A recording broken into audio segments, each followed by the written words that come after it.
In a far-off land, tucked away so near the bottom corner of the region that it was almost called Oregon, was a humble hamlet with the improbable name of Walla Walla. Therein was a grand castle, park, plaza. Sages and savants, artists and musicians, and accomplished people of all sorts had collected there. Most of them had already entered their 90th decade, which explains why there was so much wisdom among them. A kindly grandmother named Helen resided there. She had finished her 90th decade and was just starting the countdown to 100. She called in all her family and friends to celebrate. There was feasting, there was visiting, there were games and presents and balloons and lots of posing for photographs. By and by, Helen grew weary and returned to her room, where she could watch over things from her balcony. Down below, her grandchildren gathered under a large oak tree and were laughing and talking. She became very curious. "What are you doing?" she asked from high on her balcony. She didn't want to miss out on anything fun. "We're just talking about things and enjoying ourselves," said Danny. "Why don't you come down and join us?" "What?"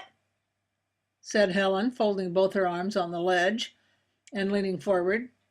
"What did you say?" "Come down and join us." "What?" she said again. She wasn't wearing her hearing aid. She didn't like it. With it, she had to listen to everybody and not just the people she liked. The grandchildren came closer and stood beneath her balcony. "Why don't you come down and join us?" they said, loudly. "Oh dear," said Helen.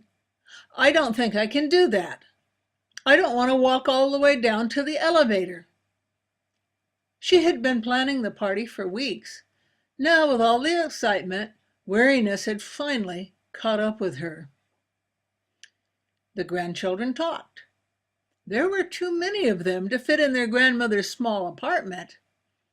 That's when they remembered that Michael had brought some climbing gear. "We can get you down, Grandma," said Danny, "and you won't have to walk a step. It will be a nice, smooth ride all the way." And just like that, as quick as a dog can lick you in the face, they had Grandma all strapped in and lifted off the balcony. "Are you okay?" they kept asking. Of course she was okay. How many other people in the castle had she seen harnessed up and dropping over walls? Apparently, not many of her family or friends had seen such a thing either, as they all hurried over there, waving their cameras and smartphones as they came. This didn't faze Michael, who handled the ropes with the expertise of a veteran repeller, and she was down in no time at all, much faster than the elevator. Everyone cheered and yelled, "Good for you, Grandma! Wasn't that fun? Why don't you do it again? We want to take some more pictures." "All right," said Helen. "I'll do it again, but not until I reach 100. So you can come back then and bring your cameras." She peered at them with her best school teacher stare. "And don't you forget."